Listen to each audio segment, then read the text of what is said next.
There are moments when your life turns sharply, without warning. A phone call in the middle of the night. A sentence, brief and cold as a blade. And just like that, everything shatters. Your dreams, your plans, even the rhythm of your own breathing. You no longer know who you are. Or why you should get out of bed the next morning. All that's left is emptiness.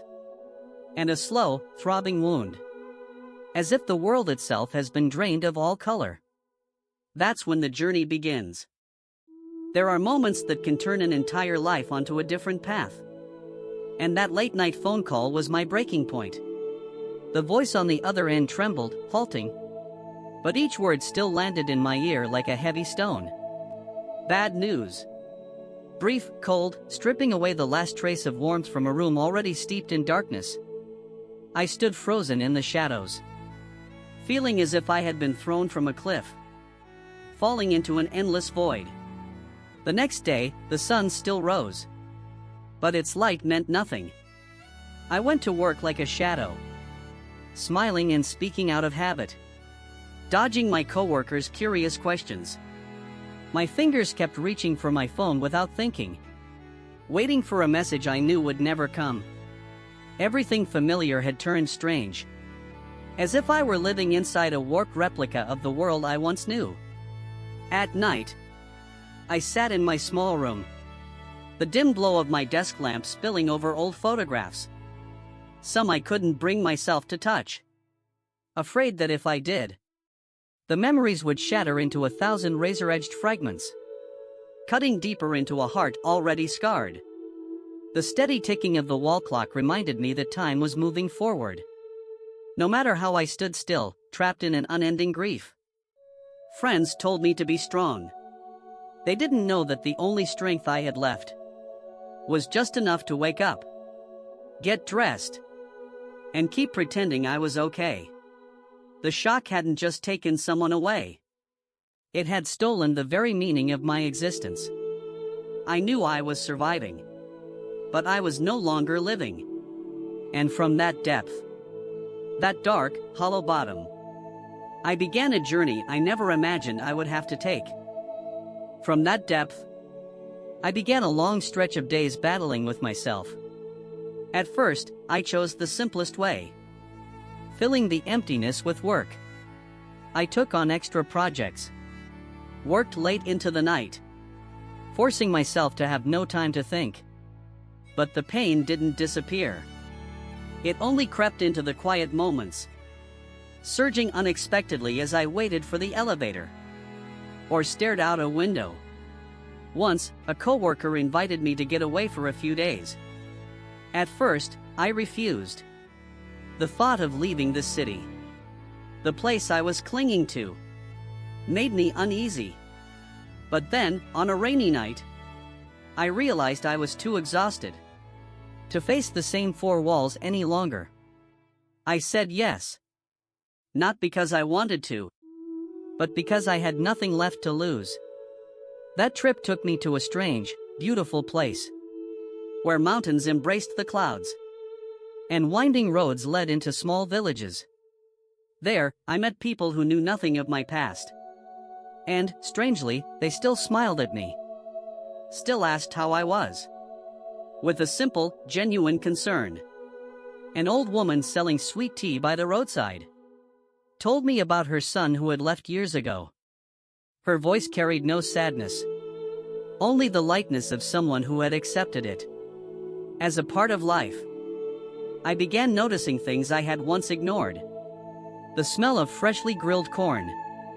The murmur of a stream behind a house. The sting of cold water on my hands in the early morning. These small moments couldn't erase the wound. But they were like strange, mismatched puzzle pieces, filling a space I thought was beyond repair.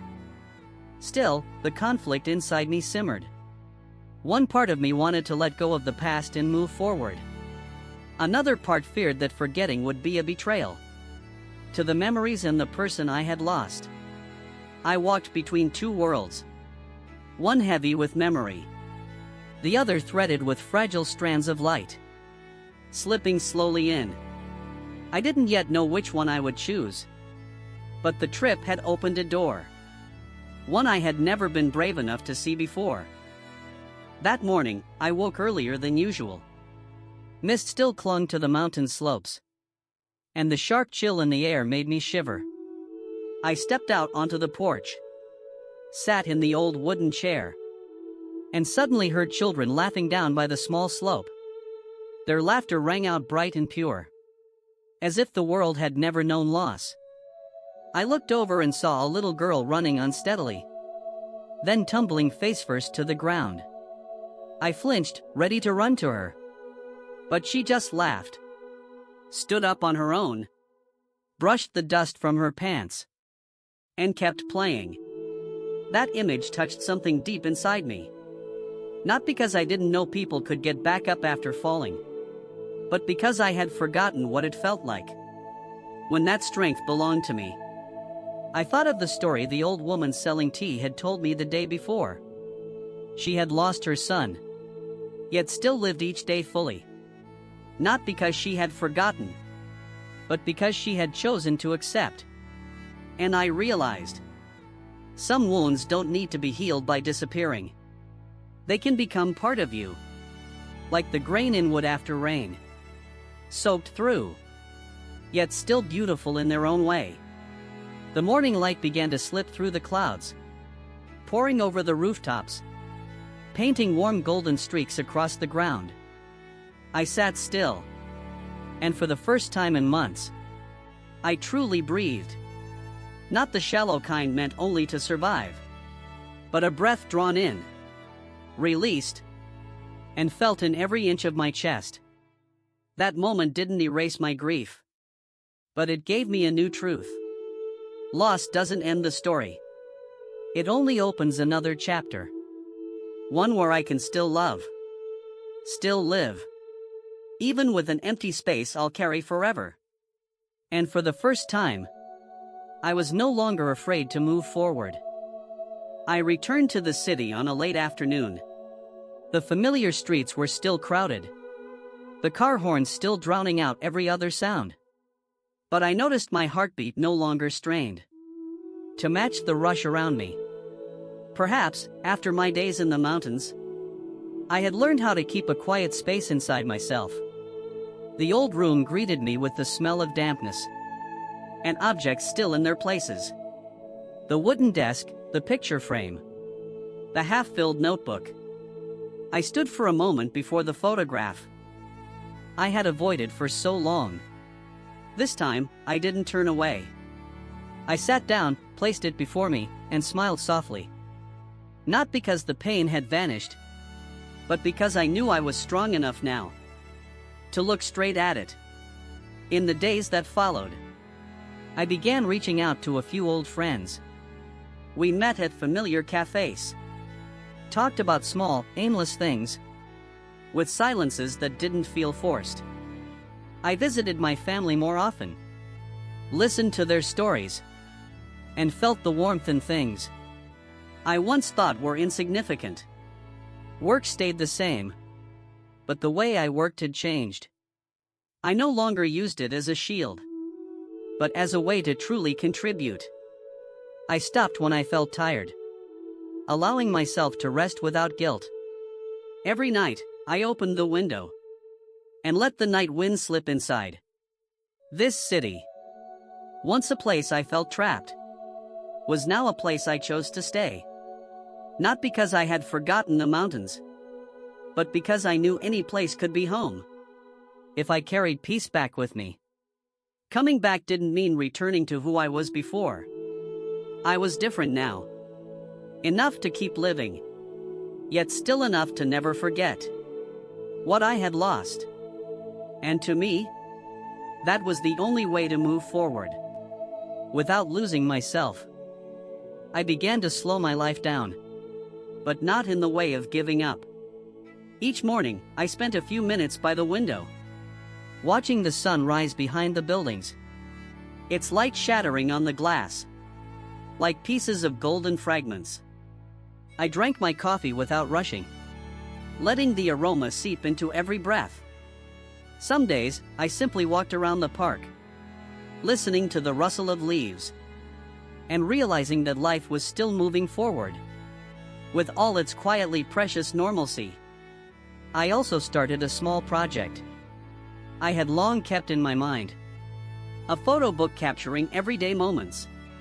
Not grand landscapes, but a grandmother's hands tying a bundle of vegetables, the wide-eyed gaze of a child watching balloons drift, or a raindrop sliding down a window after a storm.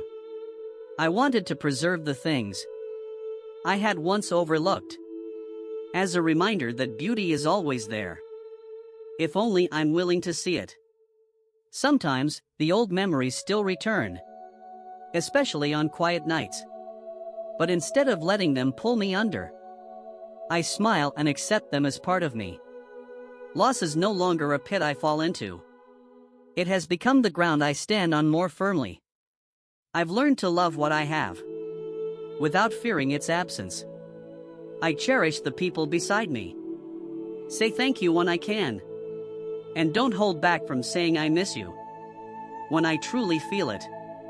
Maybe I'll never be who I was before, but that no longer frightens me. Life goes on. Not loud, not showy, but complete. I still carry that empty space, but now it feels like a quiet room inside the house of my soul. Always there, still, and sometimes lit gently when I step inside. And I know that from here, I will keep moving forward. Not to forget, but to live fully through every day that remains. In the end, life isn't measured by what we lose or what we keep, but by how we walk through each day. And with what heart?